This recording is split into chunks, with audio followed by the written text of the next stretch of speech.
बहुत जल्दी श्री कृष्ण की प्राप्ति कराने में समर्थ हैं श्री तुलसी महारानी जी। प्रिया जी का बताया हुआ उपाय श्री वृंदा सखी, ये वृंदावन की अधिष्ठात्री देवी हैं। ये वृंदावन की पूरी व्यवस्था को देखती हैं। प्यारे जो के नित्य केली की व्यवस्था करती हैं और इनकी कृपा के बिना कोई वृंदावन में प्रवेश नहीं कर सकता। ये हमारी प्यारी जो की प्रिय सखी वृंदा सखी श्री तुलसी महारानी जी।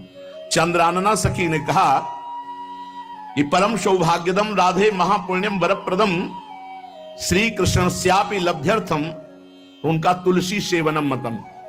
मेरे मत में यदि तुलसी जी की सेवा की जाए, तुलसी जी का यदि स्पर्श हो जाता है, तुलसी जी का नाम कीर्तन किया जाता है, तुलसी जी को प्रणाम किया जाता है, तुलसी जी का वृक्ष लगाया जाता है, तुलसी जी को जल अर्पित किया जाता है और तुलसी दल से नित्य भगवत सेवा की जाए तो बहुत जल्दी श्री कृष्ण प्रसन्न हो जाते हैं। प्रतिदिन जो तुलसी जी की भक्ति करता है, तुलसी का पौधा रोप करके तुलसी जी का सिंचन करना, तुलसी जी को तिलक लगाना, तुलसी जी को माला पहनाना, तुलसी जी की परिक्रमा करना, तुलसी जी को प्रणाम करना, वो कोटि सहस्त्र युगों तक ऐसा महान सुकृत होता है कि भगवान श्री कृष्ण के नित्य समीप रहता है जो तुलसी जी की सेवा करता है। जब तक मनुष्य की लगाई हुई तुलसी की शाखा प्रशाखा बीज पुष्प सुंदर दल से तुलसी जी सुशोभित होती है, तब तक हजारों कल्पों में श्री हरिधाम में रहते हुए उसका कभी पुण्य नष्ट नहीं होता। जैसे एक दिन 1000 कल्प, 2 दिन 2000 कल्प वो भगवान के नित्य धाम में महान सुकृत के बल से भगवत धाम में रहेगा, जो तुलसी जी का पक्का मान लीजिए। जब स्वयं में थे तो तुलसी जी रोपण करके तुलसी जी का एक वन लगाया और रोज नवीन नवीन मंजरी तुलसी दल लेकर प्रभु के चरणों में, कहीं ना कहीं तुलसी जी की कृपा हुई। वृंदावन, ये वृंदा अधिष्ठात्री देवी वृंदावन की है, इनकी कृपा के बिना। हे चंद्रादने, संपूर्ण पत्रों और पुष्पों को जो उतार करके सम्मान पूर्वक पहले प्रार्थना करनी चाहिए। हे वृंदा देवी, हे तुलसी जी, भगवान श्री हरि की पूजा के लिए या प्रियाजू की पूजा के लिए हम आपके कुछ मंजरी कुछ दल लेकर के सेवा करना चाहते हैं, आप कृपा करके मुझे दीजिए, और फिर उतार लें। ऐसे नोचना नहीं, बहुत सम्मान से बहुत प्यार से, तो तुलसी जी प्रसन्न होते हैं। जो मनुष्य तुलसी दल से श्री हरि की पूजा करता है, कोई भी पाप उसका स्पर्श नहीं कर सकता। पूर्व में किया हुआ कोई भी पाप उसको दंड नहीं मिलेगा जो तुलसी जी की आराधना नित्य करता है।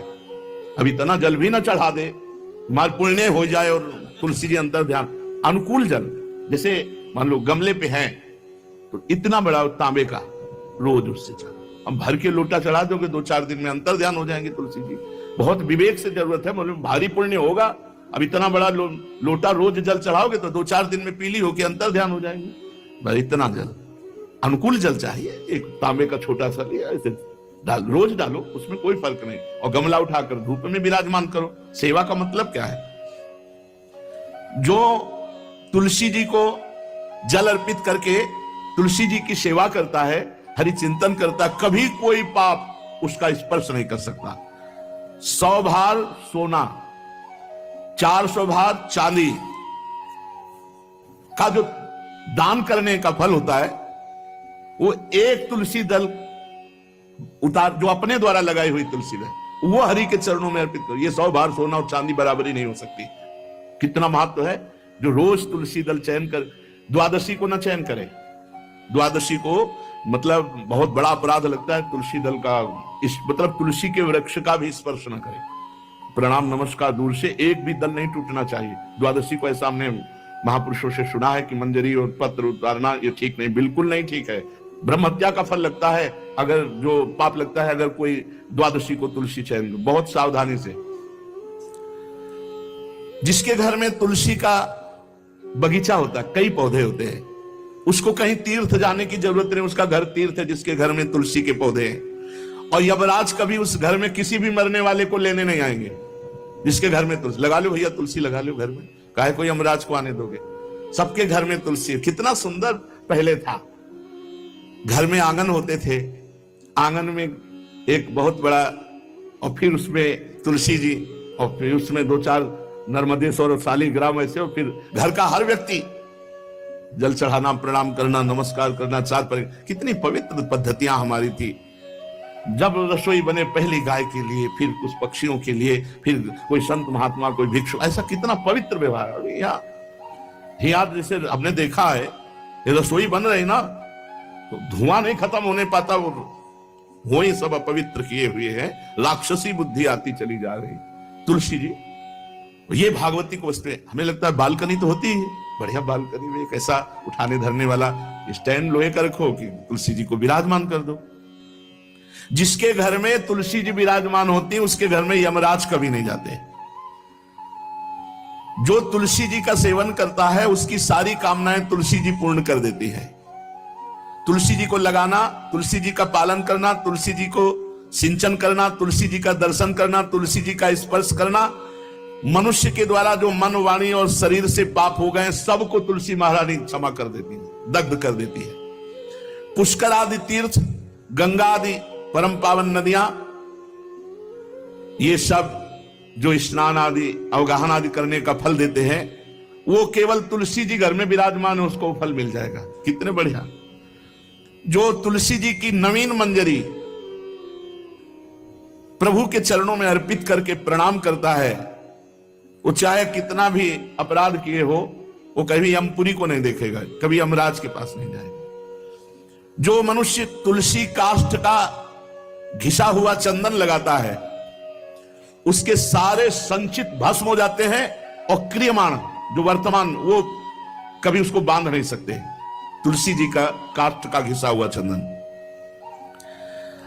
जिसके घर में तुलसी की छाया होती है, वहां पितरों को अपने आप कल्याण प्राप्त हो जाता है। जो श्राद्ध करने से लाभ मिलता है पितरों को, घर में तुलसी लगा के, जो तुलसी की छाया, बड़ा पितरों को तृप्ति मिलती है। चतुर्भुज ब्रह्मा जी सारंग धनवा श्री हरि के महामहिम स्वरूप की अनुभूति करने के लिए भी कहा है कि तुलसी जी का महान महात्मा है, अगर तुलसी जी का सेवन करे तो भगवान श्री हरि की महिमा को जान जाएगा। स्त्री हो या पुरुष, पुरुष नपुंसक नारीवा जीव चराचर कोय, सर्व भाव भज कपट तज मोहि परम प्रिय सोय। शरीर वर्दी है, हमारी पोशाक है, हम सब एक हैं, आत्मस्वरूप है, कुछ अलग नहीं है। शरीर केवल पांच भौतिक है तो सबका पांच भौतिक है, उसमें चिन्ह है स्त्री पुरुष के, बस। इसके लिए भगवान की आराधना निषेध थोड़ी है। जो स्त्री या पुरुष श्री तुलसी जी के काष्ठ के मन के बना के, जैसे छोटी कंठी या बड़ी माला धारण करता है, श्री कृष्ण उसके बस में हो जाते हैं। यह है तुलसी जी की महिमा। परम सुहाग श्री कृष्ण मिल जाते हैं, और कौन सी भी हमें उपलब्धि चाहिए। हे गोप नंदिनी, तुलसी जी का सेवन करने से श्री कृष्ण वश में हो जाते हैं।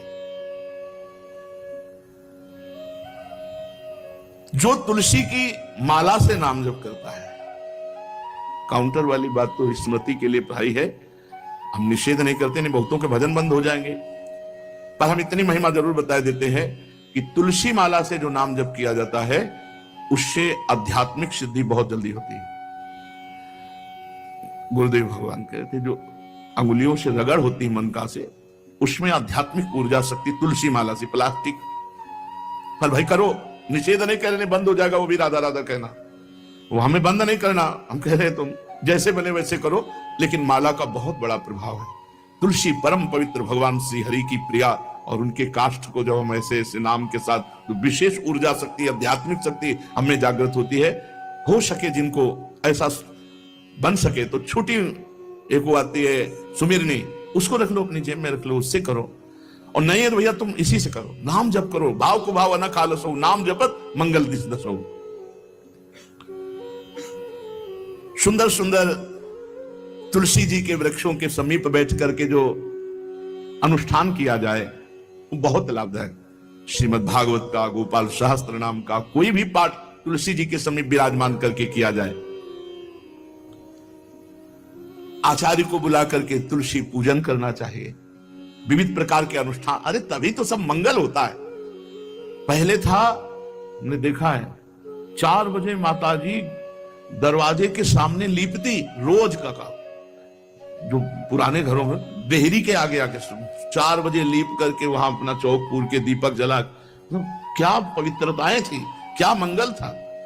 जब किसी को निमंत्रण दिया जाता था सबके पैर धोए जाते थे, सुंदर बिछौना बिछा करके और उसमें बैठ कर पत्तल और रज के सकोरा कुल्हड़ ऐसे भोजन पाया। कितना पवित्रता, जो हमारी पूर्व पवित्रता थी, धोती कुर्ता चोटी पवित्रता। मान लो अगर बाहर जा रहे तो पैजामा कुर्ता, ऐसे बहुत पवित्र पोशाकें थी, पवित्र आचरण थे, पवित्र खान पान था। घर में जाओ तो एक पवित्रता, एक किसी भी घर में ऐसा नहीं था कि देव मूर्ति न विराजमान हो, किसी भी घर में ऐसा नहीं था तुलसी जी विराजमान न हो, 1-2 गाय जरूर होती थी, पवित्रता। अब तो बड़ा विचित्र, ये भारतीय गौएं जो श्वेत रंग की, जो अरुण रंग की, जो सींग वाली है, वो उनका आप दुग्ध देखिए, दूह कर रख दीजिए, स्वर्णिम कांति छाई मिलेगी। ये हमारी भारतीय पद्धति, ये हविष्यान्न, इससे देवताओं का, भगवान का, सबका अभिषेक पूजन होता है। शुद्ध गाय जो हमारी भारतीय है, तीला है उसके जैसे निकला हुआ, वो भगवान ने सेवा की है। हमारे गोविंद भगवान का नाम ही गोविंद, गौओं के इंद्र। भगवान सुबह से निकल जाते थे, शाम तक गौओं को चराते थे। बड़ा असत्य और सत्य का विवेक होने पर साधक को संसार की तरफ से वैराग्य होने लगता है और उसका भजन पुष्ट होने लगता है। और जहां भजन पुष्ट हुआ तो नित्य निरंतर अपने चित्त में भगवान वासुदेव को देखने लगता। चित्त के अधिष्ठात्र देवता भगवान श्री कृष्ण है, वासुदेव। जब चित्त शुद्ध हो जाता है, उसकी पहचान है, न कोई अपना लगता है, न कोई पराया लगता है, सब भगवत स्वरूप लगते हैं। अपना पराये का भेद मिट जाता है। जब चित्त शुद्ध होता है तो किसी भी पदार्थ के भोगने की इच्छा उसमें नहीं रह जाती। जब चित्त शुद्ध होता है तो उसका अनुराग केवल परमात्मा और महात्मा में होता है, पूरे संसार में कहीं होता ही नहीं। ये चित्त शुद्धि का लक्षण है। चित्त शुद्धि का उपाय विवेक और निरंतर नाम जप। चित्त शुद्धि का लक्षण राग द्वेष का अभाव, ना कोई अपना ना कोई पराया, और किसी भी विषय भोगने की इच्छा ही नहीं, आसक्ति तो सिर्फ परमात्मा में या महात्मा में। ये राग द्वेष किसे कहते हैं महाराज? जिस मनुष्य के, जिस पदार्थ के, जिस स्थान की ऐसी आसक्ति हो जाए कि इसके बिना जिया नहीं जा रहा, उसे राग कहते हैं। जैसे मां में राग, पिता में राग, पत्नी में राग, पुत्र में राग, धन में राग, मकान में राग, शरीर में राग, बहुत समझना चाहिए हमारा राग हो गया, जिसका बार बार स्मरण आए और बार बार खिंचाव हो हृदय से। जो हमारे ध्यान पथ में प्रभु की शिवा और आ रहा है, वो सब राग का ही किया कराया खेल है। द्वेष, इसमें मूल राग है। जिससे राग होता है उसी से द्वेष होता है। राग नहीं होगा तो द्वेष होगा ही नहीं। जब वो हमारे प्रतिकूल चलने लगता है तो द्वेष हो जाता है। प्रतिकूल पदार्थ, प्रतिकूल वस्तु, प्रतिकूल व्यक्ति, तो हमारा द्वेष हो जाता है। यही राग द्वेष जीव के जन्म मरण की श्रृंखला है और इसका मूल कारण देहाभिमान, अहंकार है। महाराज, साधक को समय किस प्रकार बिताना चाहिए? सबके लिए एक जैसा उपदेश नहीं होगा। पूज्य बाबा बोल रहे हैं, जो गुरु के पास रहते हैं उनको सब समय गुरु की सेवा में लगाकर भगवत स्मृति युक्त जीवन व्यतीत करना चाहिए। और जिनको गुरु का सानिध्य नहीं मिला उनको भजन में अधिक समय लगाना चाहिए। यदि गुरुदेव सेवा के लिए आदेश करें, वही सबसे बड़ा भजन है। यदि वो कह रहे हैं कि बैठकर भजन करो, तो अधिक समय भजन में लगाना चाहिए। अगर गुरुदेव सेवा, तो फिर सेवा ही भजन है। जो गृहस्थ हैं उनको अपनी गृहस्थी के कार्य को गुरु सेवा, भगवत सेवा मानकर करना चाहिए। यदि गुरु जी कुछ स्वीकार करते हैं तो ठीक है, नहीं सर्वस्व गुरु का है, ऐसी भावना करनी चाहिए। विरक्त उपासक को गुरु की अधीनता स्वीकार करनी चाहिए। गुरु की अधीनता से अपने आप सारे पाप, द्वेष, दोष, राग सब नष्ट हो जाता है। सबको यह तो ध्यान रखना है कि भगवती जो हमारी परम करुणामयी स्मृति स्वरूपा है, वो हमारे दिमाग में छाई रहे।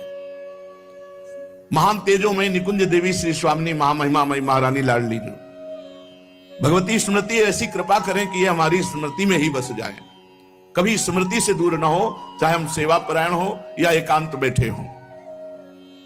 महाराज भगवान तो हमें दिखते नहीं, तो उनसे प्यार कैसे हो, उनकी शरण कैसे हो?